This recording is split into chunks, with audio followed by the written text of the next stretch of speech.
Hello, and welcome to The Woven Word.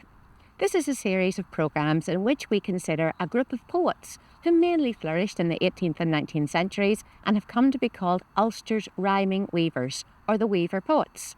They were not all weavers, some of them had different occupations, but they were working class people, and their poetry really shines a light on what it was like to be an ordinary person at this period in Ulster's history. They were writing about the weather, about the landscape, about their communities, about their landlords, about the church, about ordinary things. And it's lovely for us nowadays to read their poetry and hear the voices of the ordinary people. So today we're going to be thinking about Robert or Bob Huddleston, the Bard of Moneyreagh. And to talk about him, we've come to this lovely green hilltop in County Down, overlooking the village of Moneyreagh, where he was from. We have filmed this in 360 degrees. What that means is you can have a virtual experience. If you're at home using a mouse, move it up and down and left and right, and you can look behind you and all around, or for an even more immersive experience, put on a VR headset and it'll be as if you're right here with me, looking all around. So what can we see? Let's look behind you first of all. Dominating the hilltop is this great concrete structure, the Moneyreagh Water Tower, built round about 1951. And then if we sweep out to your left, coming round the green rolling hills there, we can see the mountains of Belfast and Cave Hill in the distance. The little village of Moneyreagh down here beneath us at the foot of the hill. Bob Huddleston described it as having a preaching house, a teaching house and an eating house in between. In other words, the church and the school and then somewhere to eat or drink, probably the pub. Looking out in this direction then, we're coming across the broad sweep of the Craigantlet Hills, right round the Dundonald Valley as far as Scrabo Tower on the horizon. Then we've got Strangford Lough, moving down south there, and on a good day from up here, beyond the peninsula, you can actually see the Rins of Galloway in Scotland. This was a view and a landscape, a topography that Robert Huddleston knew and loved, and he farmed these lands. As well as being a farmer, he was also a gunsmith, making those beautifully engraved stocks for guns. But it's as a poet that we're thinking of him today. So what do we know about Bob Huddleston? He was born in 1814, down here in the little village. He had a very good education at Cowan's School, and he had a great interest in literature and in words, particularly in poetry. He was skillful at rhyming and he had a good understanding of rhythm. And he used to write about all kinds of subjects pertinent not just to Moneyreagh but to the wider County Down area. Poems and songs and ballads. The first poem he had published was called Doddery Willowam, and it's a long epic adventure, very much in the style of Tam O'Shanter by Robert Burns. He brought out 2 books of poetry then, one in 1844 and a second in 1846. And he wrote lots of material which wasn't published also. He kept all of this beautifully written manuscripts in boxes, in a press. And then he later wrote a novel. Hughie Funny it was called, although this never got published either. We're very fortunate that all of these manuscripts still survive today. More about that later. The book which I have in my hand was brought out then in 2014 to mark 200 years since his birth. And at that time, a little park to Bob Huddleston was opened down in the village here, and his gravestone stands down there just beside the church. Places you can visit if you're interested in learning more. So, as a character, he seems to have been very interested in society, a man of the people. Often in his poetry you hear him condemning misbehaviour, hypocrisy, landlords raising rents, people out hare coursing. He was very down in that because he loved nature, loved wildlife, loved the little birds. And later in life, he loved his wife. It's a very unusual story because Bob was almost 50 when he married Margaret Jane, who was almost 20. So quite a gulf there. There's a story told about how on the wedding day, Margaret Jane was waiting in the church, but there was no sign of Robert Huddleston. Where was the groom? Someone was dispatched to find him, and there was Bob, digging drains in a field, with kind of sacking protecting his trousers. And he said, "Bob, what are you doing? Margaret Jane's waiting at the church." So he removed the sacking, went to the church, went through the marriage service, and then said to his wife, "I'm going down to finish the digging. Go you on up to the house and I'll be up soon for something to eat." Not the greatest start to married life, you'd think, but it worked. They loved her very much. He writes a lot of poetry to her. They had children together. So, again, just an indication of this quite eccentric character.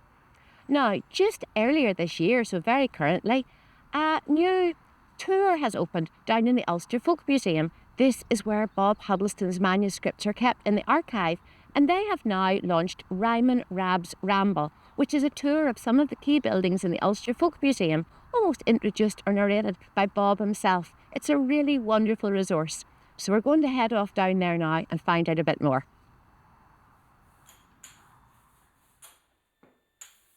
So now we find ourselves at the Ulster Folk and Transport Museum in this beautiful and atmospheric printer shop.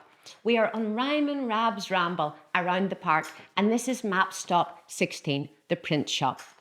Our printer, Andy Blair, is hard at work. If you want to look behind you, you'll see him. Andy here is printing a recipe for Irish soda bread and also a lovely image of a goose.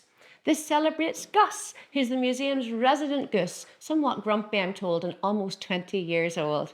And Andy is working there on a Columbian press, this large bit of equipment.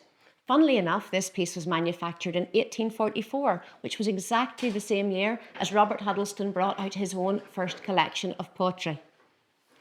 Beside me here, so to your left, we can see a slightly smaller press known as a cropper press, or people might know it as the crocodile press because it's quite dangerous. It might snap your hands or your fingers.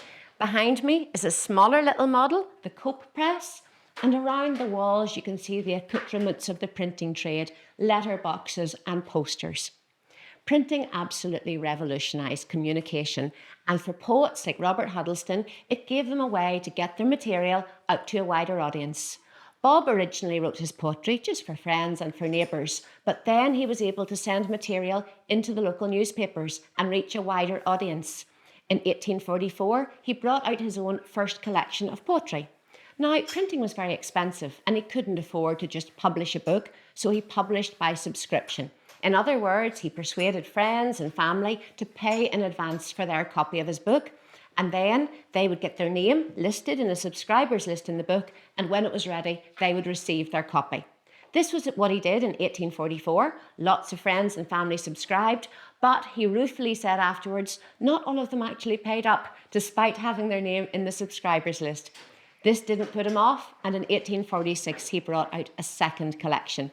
It must have been so gratifying to him to see all of his poetry gathered together in a beautiful little booklet, produced, who knows, perhaps in a press just like this one. So now we're going to leave Andy to his work there at the press, and we are going to head to the drinking house. So now we're standing in this very beautiful street here in the Ulster Folk and Transport Museum. We're just outside Hugh McCusker's pub.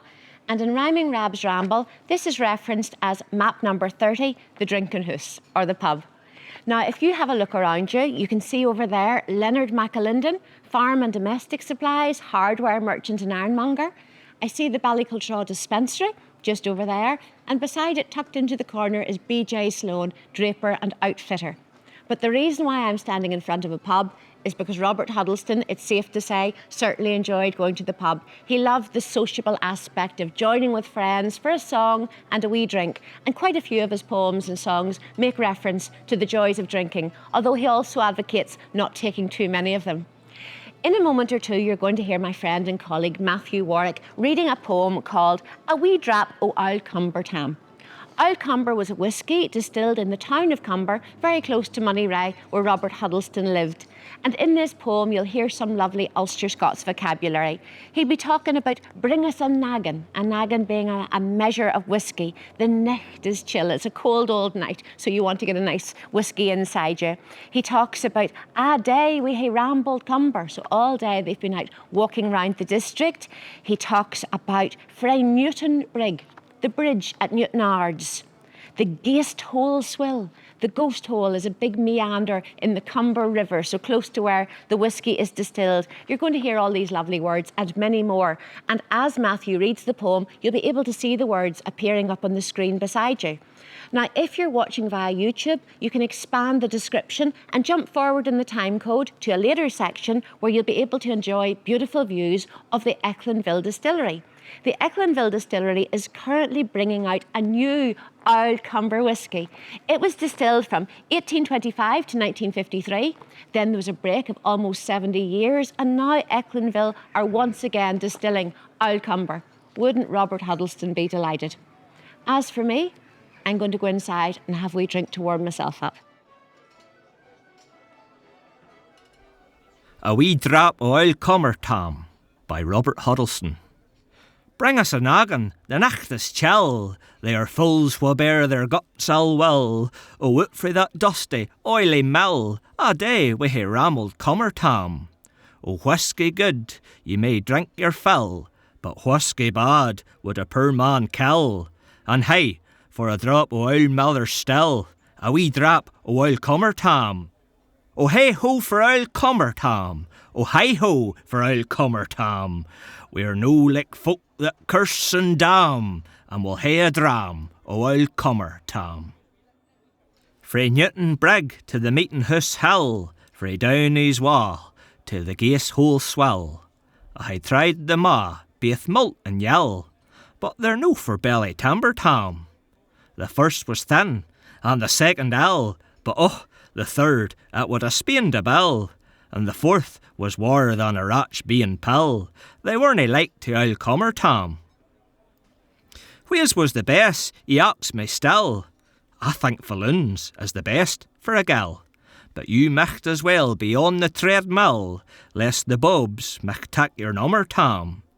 They're aye in the watch, you're in drill, naebody can get leave there to fill, but the best o' it a', if I hae skill, is far off like to oil cummer Tom. To slacken their mutton, beef and brill, and foreign swag let the rich folks swell, and out their money and handfuls skill for drugs to make them slumber Tom. Likewise some pubs to their stuff nell, as white as milk and brown as a squell. It smells like the paint on door or cell, but no sae sweet as oil cummer Tom. A wee drop mair, yet another wee spill, 'tis clear as the water frae the rill. And when ye bring it, bring in your bill, and dinna think we're lumber Tom. A wee drop mair, still a miller still, and our cups will like thrushes trill. Hey for a joke, and ho for a jill, and a wee drop mair oil cummer Tom. O hey ho for oil cummer Tom, o hi ho for oil cummer Tom. We are no like folk that curse and damn, and we'll hae a dram o oil cummer Tom.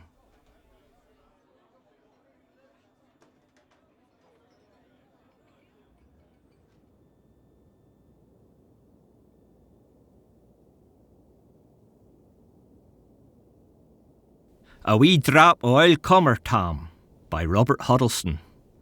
Bring us a noggin, the nacht is chill, they are fools wha bear their guts all well, o out frae that dusty, oily mill, a day wi' he rammelled cummer Tom. O whisky good, ye may drink your fill, but whisky bad would a poor man kill. And hey, for a drop o' oil miller still, a wee drop o' oil cummer Tom.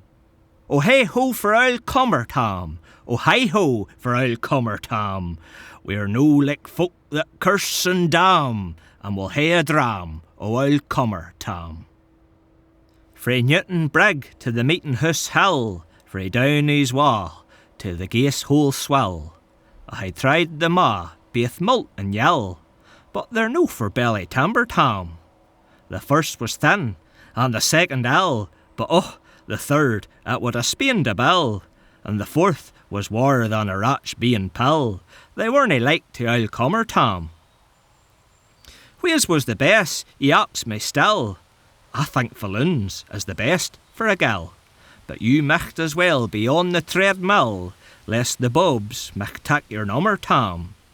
They're aye in the watch, you're in drill, naebody can get leave there to fill, but the best o' it a', if I hae skill, is far off like to oil cummer Tom. To slacken their mutton, beef and brill, and foreign swag let the rich folks swell, and out their money and handfuls skill for drugs to make them slumber Tom. Likewise some pubs to their stuff nell, as white as milk and brown as a squell. It smells like the paint on door or cell, but no sae sweet as oil cummer Tom. A wee drop mair, yet another wee spill, 'tis clear as the water frae the rill. And when ye bring it, Bring in your bell, and Danny think we're lumber Tom. A wee drop mair, still a maller still, and our cups will like thrushes trill. Hey for a joke, and ho for a jill, and a wee drop mair I'll comer Tom. Oh hey ho for I'll comer Tom, oh hi ho for I'll comer Tom. We are no like folk that curse and damn, and we'll hae a dram, oh I'll comer Tom.